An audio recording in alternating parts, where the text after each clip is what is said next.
அனைவருக்கும் வணக்கம். உன் வாழ்க்கையை யாரும் மாற்ற மாட்டார்கள், நீயே மாற்ற வேண்டும். நம்ம வாழ்க்கை மாறணும்னு நிறைய பேர் நினைக்கிறோம். ஆனா பல நேரங்களில் யாராவது வந்து மாற்றுவாங்களான்னு சொல்லிட்டு நம்ம அவங்களுக்காக வெயிட் பண்றோம். மற்றவங்க யாருமே வந்து நிச்சயமா மாற்ற போறது இல்லைங்க.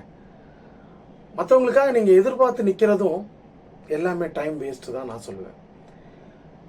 மாற்றம்ங்கிறதும் மாற்றத்தை கொண்டு வரணும்னு இருக்கிறதும் நம்ம தான் முடிவை எடுக்கணுமே தவிர வேற யாரும் கண்டிப்பா வரப்போறது இல்லைங்க.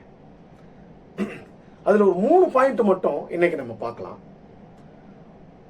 முதல்ல பொறுப்பை ஏற்றுக்கொள். ரெஸ்பான்சிபிலிட்டி ரொம்ப முக்கியங்க. ரெஸ்பான்சிபிலிட்டிங்கிறது வந்து ரொம்ப ரொம்ப முக்கியம்.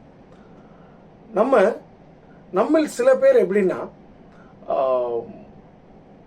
எனக்கு வந்து பார்த்தீங்கன்னு சொன்னால் வந்து இதுக்கும் சம்மந்தம் இல்லை, எனக்கு இன்னும் வயது இருக்கு, அதுக்கான நேரம் வரும் அப்படின்னு அதை தள்ளி தள்ளி தள்ளி தள்ளி போட்டுக்கிட்டு இருக்கோங்க.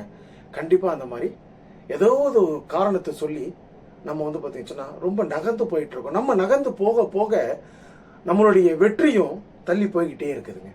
அதனால மக்களே, எப்பயுமே ஒரு செயலை இமீடியட்டாக நீங்கள் டிசைட் பண்ணி இறங்கிருங்க.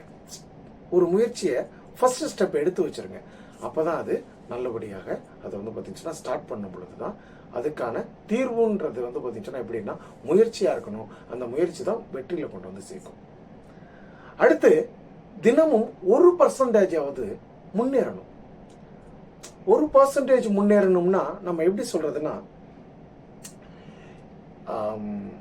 அதாவது இன்னைக்கு உடனே ரீச் ஆயிடணும் அப்படிங்கிறது கிடையாது. ஒரு இடத்துக்கு நம்ம போக போறோம்னு சொன்னா நம்ம வந்து பயணத்துக்கான ஒரு பிளான் பண்ணுவோம் இல்லைங்களா? அந்த பிளான்ல என்னெல்லாம் பண்ண போறோம் அப்படின்றத நம்ம முன்கூட்டியே சில குறிப்புகளை நம்ம எழுதி வைக்கணுங்க. அதாவது வந்து நம்ம இங்கிருந்து நம்ம அவ்வளவு தூரம் போறதுக்கான, ஃபார் எக்ஸாம்பிள் ஒரு திருச்சி போறோம், இல்லை நம்ம வந்து பார்த்தீங்கன்னு சொன்னா வந்து ஒரு கொடைக்கானல் போகிறோம், அந்த மாதிரி ஏதாவது ஒரு சுற்றுலாத்தலமோ இல்லை வந்து பார்த்தீங்கன்னா அலுவல் காரணமாக நம்ம போகிறோம் அப்படின்னு சொன்னால் என்னென்ன அங்கே போய் பண்ண போகிறோம் அப்படிங்கிறத ஒவ்வொரு நாளும் நம்ம அதை வந்து நோட் பண்ணிக்கிட்டே இருக்கணுங்க. இது ரொம்ப முக்கியம். ஒரு நாளைக்கு 1% நம்ம வந்து பார்த்தீங்கன்னா வந்து சில விஷயங்களை யோசித்து நீங்கள் நோட் பண்ணி அதை வந்து பார்த்தீங்கன்னா கடைபிடிக்கிற மாதிரி இருக்கணும். அதுலேயே இன்னொரு முக்கியமான விஷயம், உங்களுக்காக ஒரு 30 நிமிடம், அட்லீஸ்ட் ஒரு அரை மணி நேரம் உங்களுக்காக அதை ஒதுக்குங்க.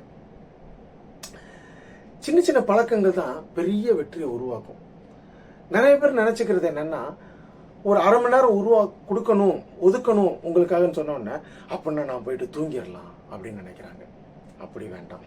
அந்த மாதிரி ஒரு அர்த்தத்துல கோணத்துல நான் சொல்லலை. ஏற்கனவே நம்ம பார்த்த மாதிரி அது வந்து உடற்பயிற்சியாகவும் இருக்கலாம், இல்லை நம்ம கற்றுக்கக்கூடிய விஷயங்களா இருக்கலாம். ஸோ இந்த மாதிரி விஷயங்களை இதை நீங்கள் வந்து பண்ணால் தொடங்கணும். அடுத்தபடியாக பயத்தை முதல்ல வந்து பார்த்தீங்கன்னா வந்து நம்ம பயத்தோட இடத்துல இருந்து முதல்ல வெல்லணும். பயத்துக்கிட்ட வந்து பார்த்தீங்கன்னா இருக்கக்கூடிய விஷயங்கள் முதல்ல வேண்டான்னு தள்ளிடணும். பயம் அப்படின்னாவே எதை குறிக்குது அப்படின்னு கேட்டால், நம்ம சின்ன வயசுலலாம் சொல்லுவாங்களே, புளிய மரத்துல பேய் இருக்கு, அங்க வந்து பார்த்தீங்கன்னா வேப்ப மரத்துல சாமி இருக்கு, அந்த மாதிரி சொல்லலை. அந்த மாதிரி பயத்தை சொல்லலை. தோல்வி, இன்றைய காலகட்டத்தில் நான் இதை செய்தால் தோல்வி அடைந்து விட்டால், தோல்வின்னு எனக்கு வந்துருச்சுன்னா அப்படிங்கிற அந்த தோல்வி பயம், தயவு செஞ்சு அந்த தோல்வி பயம் உங்களுக்கு வேண்டாம். அதை முதல்ல விட்டுருங்க. வெற்றி அப்படிங்கிறது யாரெல்லாம் பார்க்க முடியும் அது உங்களுக்கு தெரியுங்களா? வெற்றிங்கிறது யாரெல்லாம் பார்க்க முடியும்னு உங்களுக்கு தெரியுங்களா? முயற்சி பண்றவங்க மட்டும்தான் வெற்றியை பார்க்க முடியும். அது எப்படிப்பட்ட முயற்சிங்க இருக்கணும்? தொடர்ச்சியான முயற்சியா இருக்கணும், கன்சிஸ்டன்சியா இருக்கணும் அந்த முயற்சி. அப்பதான் அது வந்து பார்த்தீங்கன்னா வந்து வெற்றியை பார்க்க முடியும். இன்னைக்கு நிறைய மக்கள் என்ன செய்யறாங்க அப்படின்னு கேட்டா, ஒரு சில விஷயங்களை ஒரு முடிய போற ஸ்டேஜ் வரையும் போறாங்க, அந்த கரெக்டா அந்த வந்து பார்த்தீங்கன்னா வந்து அந்த எண்டு கிட்ட போயிட்டு என்னால் முடியலன்னு தொய்வாயிடுறாங்க. அப்போ உங்களுடைய வெற்றி அந்த இடத்துல என்ன ஆயிருதுங்க, இன்னும் ஒரு 2 ஸ்டெப் எடுத்து வச்சு அந்த வெற்றி இருக்கும். ஆனா நம்மளால என்ன பண்ண முடியலங்க, அதை தொடர்ச்சியா செய்ய முடியல. அதனால நிச்சயமா ஒரு விஷயத்த முடிவு எடுத்துட்டீங்கன்னு சொன்னா வெற்றியை பார்க்காம திரும்பாதீங்க. இது என்னுடைய வேண்டுகோள். உங்களுடைய வாழ்க்கையை மாற்றும் சக்தி வேற யாருகிட்ட இல்லைங்க, அது உங்ககிட்ட மட்டும்தான் இருக்கு. இன்னையிலிருந்தே அதை தொடங்குவோம். நன்றி, வணக்கம். நான் உங்கள் பிரசன்னா, தேர்ட் விஷன் சேனலுக்காக உங்ககிட்ட இப்ப நான் ரொம்ப நாளா ஒரு விஷயம் சொல்லணும்னு நான் நினைச்சுக்கிட்டு தான் இருந்தேன். லைக் பண்ணுங்க, ஷேர் பண்ணுங்க, கமெண்ட் பண்ணுங்க, சப்ஸ்கிரைப் பண்ணுங்க அப்படின்றத மட்டும் நிப்பாட்டிடுறேன். ஆனா மக்களே, எனக்கு தேவையான விஷயங்கள் என்னன்னா, இதுவரையும் நம்ம சொல்லப்பட்ட விஷயங்கள் இல்ல இந்த வீடியோல பர்டிகுலரா நான் சொல்லக்கூடிய விஷயங்கள் உங்க வாழ்க்கையில யாருக்காவது நடந்திருக்கா?